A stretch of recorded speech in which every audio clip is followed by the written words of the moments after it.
Hello, this is our new video on intellectual property rights.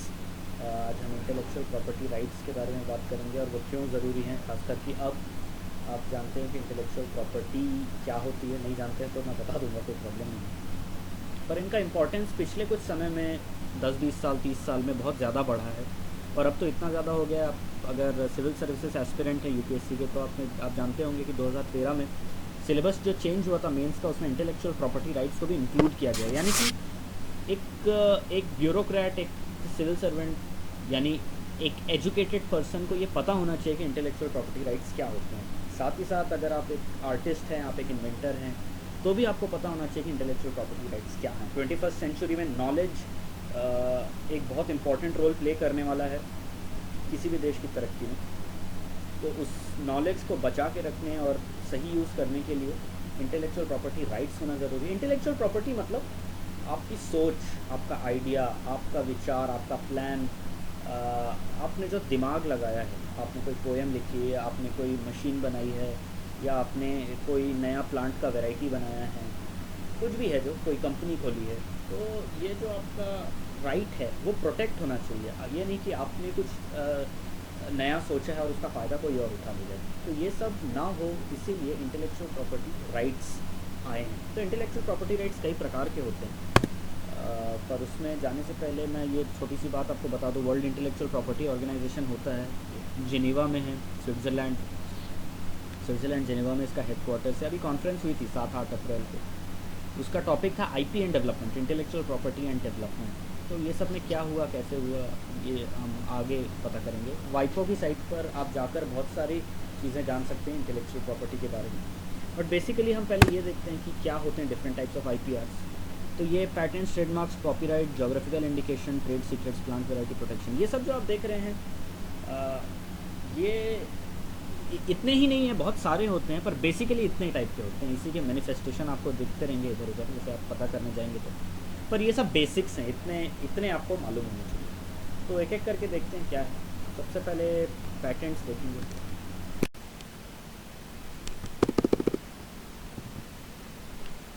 हाँ, तो हम लोग पैटेंट्स से शुरू करते हैं।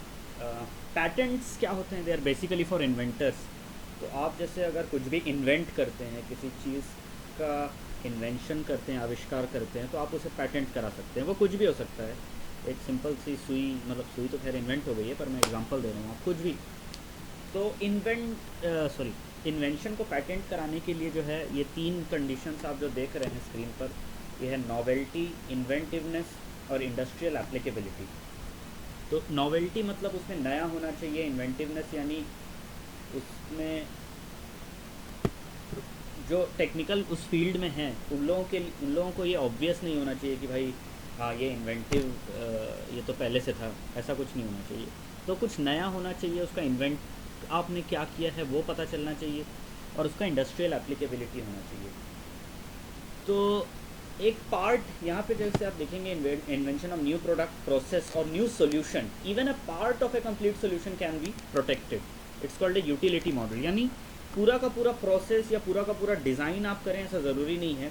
एक हिस्सा भी अगर आप नया बनाते हैं तो वो भी आप पैटेंट कर सकते हैं। जैसे मान लीजिए कोई एक इंजन है, और इंजन में आप कोई ऐसा पर्टिकुलर मॉडिफिकेशन करते हैं जिससे उसका माइलेज बढ़ जाता है, तो आपको पूरा इंजन बनाने की ज़रूरत नहीं है। अगर आपने ये कुछ छोटा सा उसमें मॉडिफिकेशन भी किया है जिससे उसका माइलेज बढ़ रहा है, उसको भी आप पैटेंट करा सकते हैं। उसको यूटिलिटी मॉडल कहा जाता है।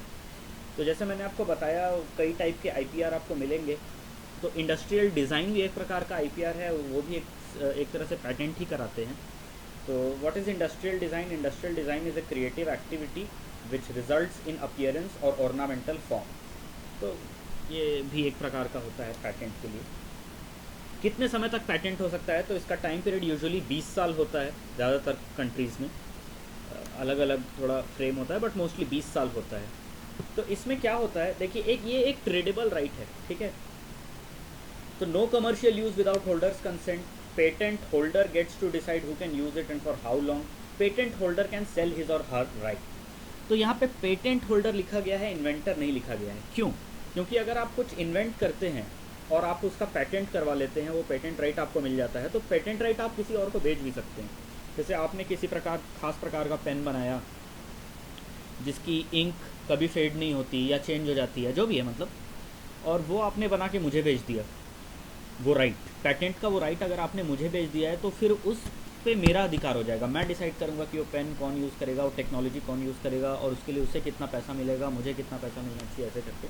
तो ज़रूरी नहीं अगर आपने इन्वेंट किया है तो आप ही उस पर डिसाइड करेंगे। अगर आपने इन्वेंट किया और आपने पैटेंट करा लिया है तो उसके बाद भी आप वो राइट किसी और को भी दे सकते हैं, खुद भी यूज़ कर सकते हैं, जैसा आपको जो प्रॉफिटेबल या सही लगे, जैसा भी हो। तो ये पैटेंट्स होता है आविष्कारकों के लिए, इन्वेंटर्स के लिए। आप कुछ भी बनाते हैं वो पैटेंट करेंगे इंटेलेक्चुअल प्रॉपर्टी राइट के तहत। अगला आता है ट्रेडमार्क। ट्रेडमार्क यानी क्या होता है? ट्रेडमार्क्स ब्रांड्स होते हैं। तो ब्रांड जैसे बेसिकली हम लोग बोलते हैं कि लेवाइस की टी शर्ट, या जीन्स अगर आप ले रहे हैं रैंगलर की, या शर्ट आप ले रहे हैं पीटर इंग्लैंड की, या कुछ भी परफ्यूम वगैरह, जैसा भी जो भी है, तो वो उस कंपनी का ट्रेडमार्क होता है, वो साइन होता है। तो it is a distinctive sign that identifies certain goods and services produced by certain person और एंटरप्राइज। तो वो साइन जो आइडेंटिफाई करता है कि ये जो प्रोडक्ट है ये पर्टिकुलर कंपनी का है या एक पर्टिकुलर इंसान का है, वो जो है उसे उसका ट्रेडमार्क कहते हैं। तो साइन कुछ भी हो सकता है, कलर हो सकता है, टेक्स्ट हो सकता है, सिंबल हो सकता है 2D या 3D, ऑडिबल साउंड हो सकता है, फ्रेग्रेंस भी हो सकता है। जैसे कलर या टेक्स्ट तो आप देखे हैं, जैसे नाइकी में वो टिक रहता है, पुमा में वो जानवर रहता है, ठीक है। सिंबल में जैसे आप देखेंगे जावा का ट्रेडमार्क साइन है वो कॉफ़ी है और धुआं निकलते रहता है उसमें से। उसी तरह साउंड में भी आप देखेंगे अगर तो वोकल एंड इंस्ट्रूमेंट दोनों साउंड हो सकते हैं। जैसे इंटेल का साउंड है पॉम पॉम पॉम पॉम पॉम, या इस तरह से जो भी। तो कई ऐसे साउंड रहते हैं, जैसे एयरटेल का है टिंग डिंग डिंग डिंग डिंग डिंग डिंग डिंग डिंग। तो इसी तरह से ट्रेडमार्क साउंड हो सकता है, कलर हो सकता है, टेक्स्ट, सिंबल, कुछ भी हो सकता है। तो आप जैसे कोई भी नई कंपनी खोलते हैं तो आप भी अपना एक ट्रेडमार्क बनाएंगे, एक सिंबल बनाएंगे, और कुछ भी बनाएंगे। फ्रेग्रेंस तो मतलब फ्रेग्रेंस अब मैं ऐसे कैसे बता सकता हूँ, कुछ बहुत स्टड लोग होते हैं जो सूंघ के बता देते हैं कि हाँ ये गुच्ची का परफ्यूम है, या शैनल है, या ये है वो है। अब मेरे जैसे लोग रहेंगे उनको तो दो डिओड्रेंट्स के बीच में ही फ़र्क पता नहीं चलता है, तुरंत इस्तेमाल करें तो भी। तो फिर भी अगर आपके अंदर इतनी प्रतिभा है कि आप अलग अलग फ्रेग्रेंसेस को जज कर सकें, परसीव कर सकें, तो ये ट्रेडमार्क आप भी पहचान सकते हैं। अच्छा, इसका पीरियड, इनिशियल पीरियड 10 साल होता है, उसके बाद रिन्यू करना पड़ता है। हर 10 साल में जो है आपका ट्रेडमार्क वो होता है। एक और मैंने वाइपो के यूट्यूब वीडियोस में देखा था कि जैसे मान लीजिए आप कुछ ABC टी शर्ट बनाते हैं और कोई ABC स्वीट्स करता है, तो आप उस पर ये केस नहीं कर सकते ट्रेडमार्क वायलेशन का, ट्रेडमार्क के IPR वायलेशन का, क्योंकि वो मिठाई बेच रहा है उसका अलग है, आप कपड़ा बेच रहे हैं आपका अलग है। अगर आपको कंपटीशन देता हुआ कोई आपका ट्रेडमार्क यूज़ कर रहा है, मान लीजिए ABC कपड़ा आप कर रहे हैं और मैंने भी एक और कंपनी खोल दी और उसमें ABC मेरा ब्रांड है, तो आप मुझ पर केस कर सकते हैं पर उस पर नहीं कर सकते हैं। और पैटेंट की तरह ये भी एक ट्रेडेबल राइट है।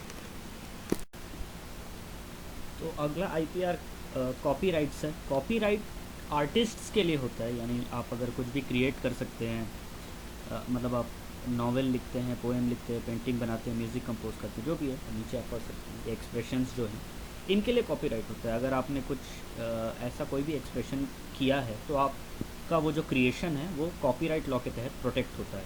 ये सबसे ज़्यादा फेमिलियर है, आप इसी के बारे में ज़्यादा सुनते होंगे। यहाँ पे एक डिस्टिंक्शन करना बहुत ज़रूरी है कि copyright laws protect expression, they do not protect ideas, procedure, method of operation, जो भी है, नेम्स, स्लोगन वगैरह। तो आप जो है जैसे अगर आप किसी एक इशू पे नावल लिखते हैं तो कोई और भी उस इशू पे नावल लिख सकता है, बस उसकी नावल और आपकी नावल एक नहीं होनी चाहिए, वही कहानी नहीं होनी चाहिए, ऐसा है। अगर वो उसी इशू पे दूसरी कहानी लिखता है या पोएम लिखता है या जो भी लिखता है तो फिर आप उस पर कॉपीराइट इन्फ्रिंजमेंट का सूट नहीं लगा सकते। तो copyright protects the expression not the idea, वो जो आपने किया है बस वही आपका अधिकार है, उसी को बचाने का और कुछ नहीं। तो कॉपीराइट वायलेशन बहुत बार होते हैं। हमारे यहाँ कई म्यूज़िक डायरेक्टर्स हैं जो कॉपीराइट वायलेशन करते हैं, ये आप जानते ही होंगे। जैसे प्रीतम और राजेश रोशन वगैरह चर्चित नाम है, मैं ऐसे ज़्यादा नाम में नहीं जाना चाहता पर आप सभी जानते हैं। तो वो जैसे धुनें चुरा लेते हैं तो वो भी कॉपीराइट वायलेशन के अंतर्गत आता है। तो इसीलिए जो आप इसके नीचे पढ़ रहे हैं, registration is not mandatory but it helps as an evidence. अगर आपका कोई क्रिएशन है जो कोई और कॉपी करता है, तो अगर आप उसके ऊपर केस कर रहे हैं और आपने रजिस्ट्रेशन किया हुआ था, तो आपका केस बहुत स्ट्रांग हो जाता है। वरना रजिस्ट्रेशन करना कोई ज़रूरी नहीं है।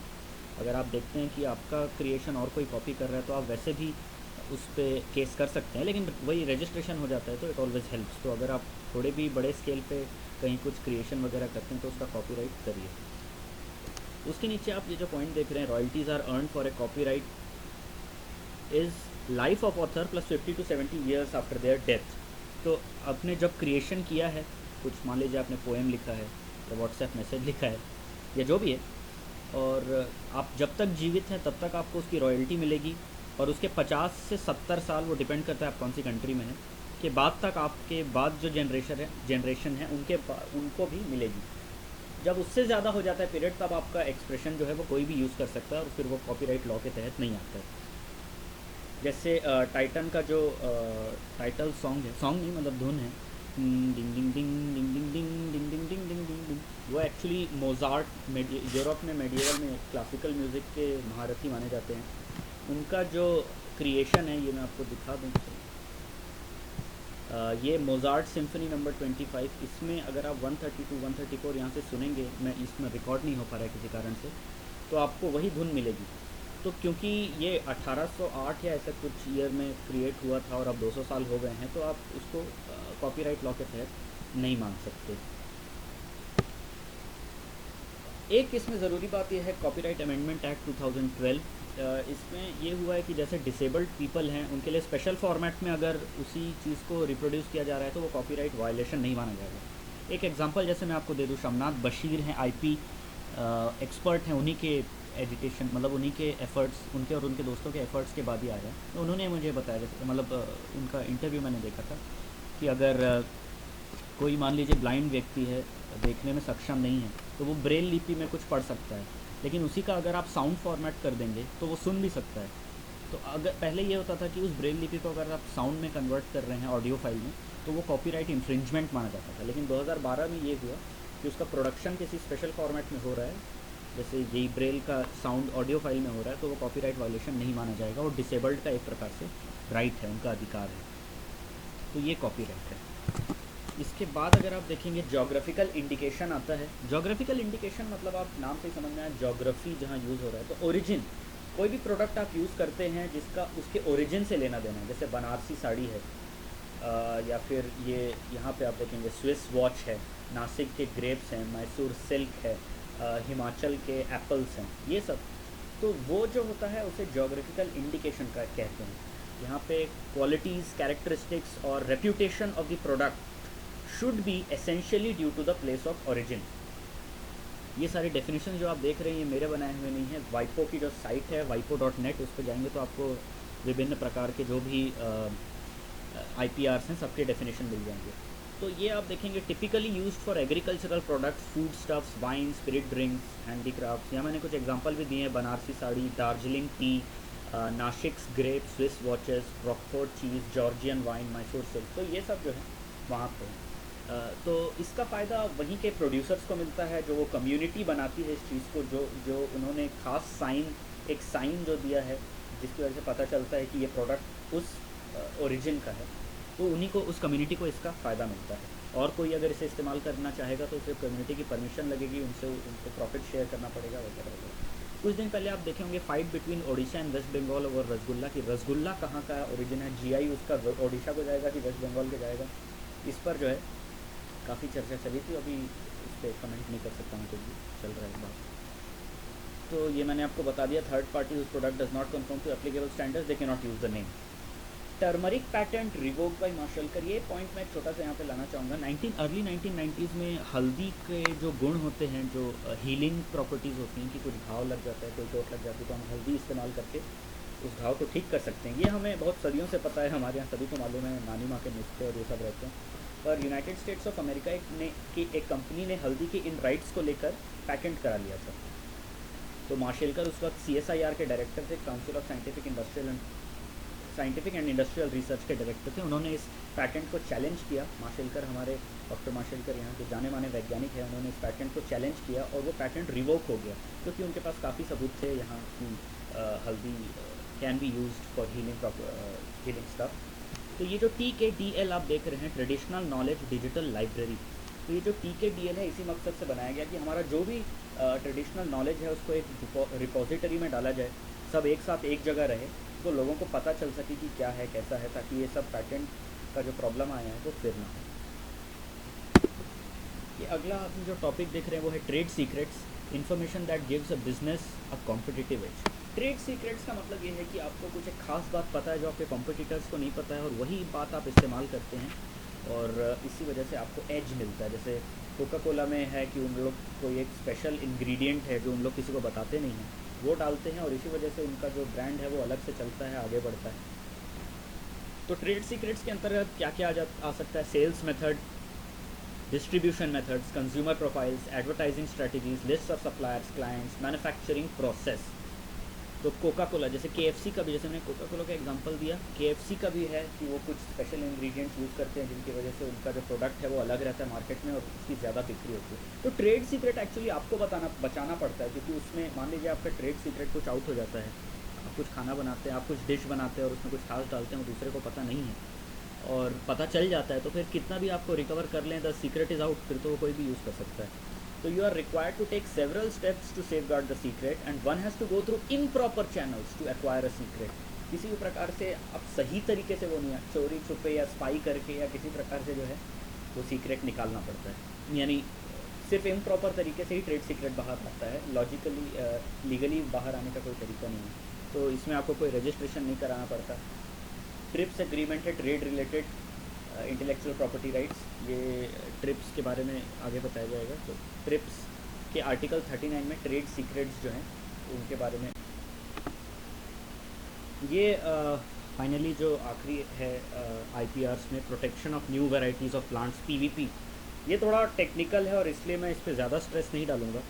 ये बस ये समझ लीजिए एग्रीकल्चर सेक्टर में जैसे कुछ आप हाइब्रिड प्लांट्स बनाते हैं, आप रिसर्च कर रहे हैं और कोई ऐसा नया वैरायटी आता है जिसके कोई ख़ास गुण हैं, मान लीजिए वो ड्रॉट में भी उसे उगाया जा सकता है या बहुत कम पानी लगता है, पेस्टिसाइड उस पर छिड़कने की ज़रूरत नहीं है, वो अपने आप अपनी रक्षा कर लेता है, या जो भी है जैसा भी है, तो उसके लिए ये राइट है कि वो अगर आप ऐसा कोई प्लांट का वैरायटी डेवलप करते हैं तो आपकी मर्ज़ी के बगैर उसका इस्तेमाल ना हो सके।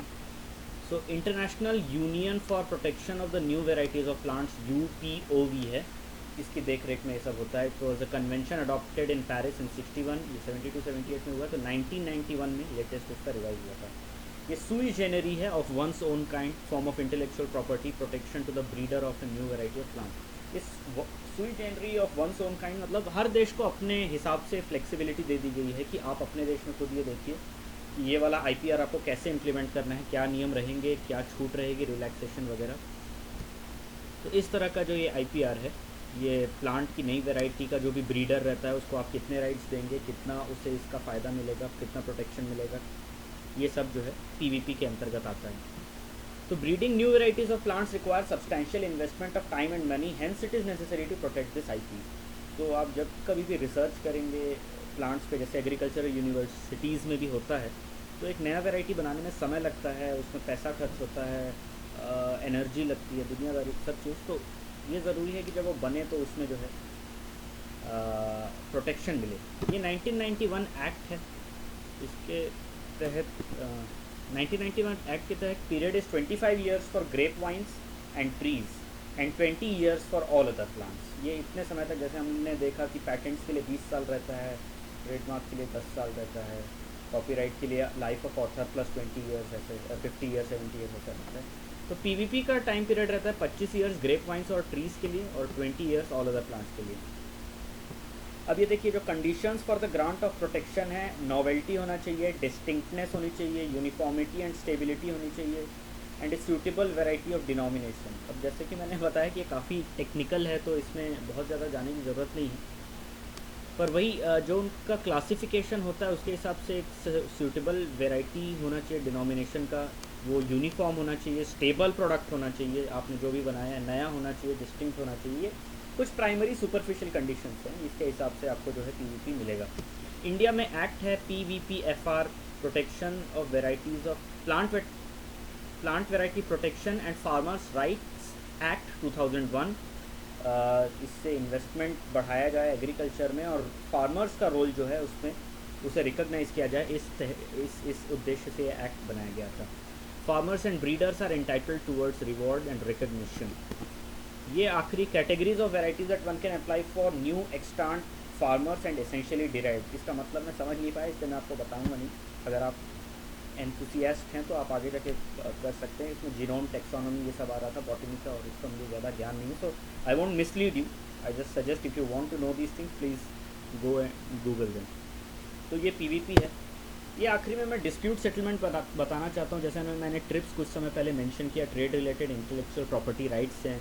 ये यूरुग्वे राउंड्स ऑफ टॉक्स हैं, WTO वर्ल्ड ट्रेड ऑर्गेनाइजेशन जैसे बना था 8th round of Uruguay rounds of talks में, उसी के तहत ट्रिप्स आता है।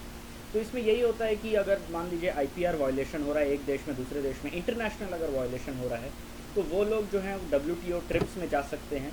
Trade related aspects of intellectual property rights है, वैसे यहाँ एस्पेक्ट्स मैंने लिखा नहीं है। तो उसके लिए डिस्प्यूट सेटलमेंट होता है, जो कोड हैं जो लॉज हैं उसके हिसाब से, वो ट्रिप्स में होता है। इंडिया में इसी का इक्विवेलेंट IPAB है, intellectual property appellate board, Chennai में है। इसका हाई कोर्ट का स्टेटस है। तो इंडिया में अगर आपको कोई IP से रिलेटेड परेशानी है, इंटेलेक्चुअल प्रॉपर्टी आपको लगता है कि आपकी हनन की गई है, तो IPAB चेन्नई में आप जा सकते हैं, नहीं तो ओवरऑल ट्रिप्स में जा सकते हैं वर्ल्ड ओवर यानी इंटरनेशनल। ये पार्ट 1 है IPR का। पार्ट 2 में हम लोग IPR से रिलेटेड जो इश्यूज़ हैं उनको डिस्कस करेंगे कि क्या कॉपीराइट है, क्या ये पैटेंट है, एवरग्रीनिंग है, डेवलप्ड और डेवलपिंग कंट्रीज़ की प्रायोरिटीज़ में IPR का क्या रोल है, ट्रिप्स कहाँ किसको समर्थन करता है, कहाँ किसको रोकता है, एक आम आदमी या एक आम आर्टिस्ट की लाइफ में IPR कितना रोल प्ले कर रहा है, और कहाँ किसी चीज़ को एनकरेज और कहाँ किसी चीज़ को डिस्करेज कर रहा है। ये सारी चीज़ों के लिए हम पार्ट 2 इस वीडियो का देखेंगे। तो this is the end of this video. Please like, share and subscribe. Till then, thank you. जय हिंद।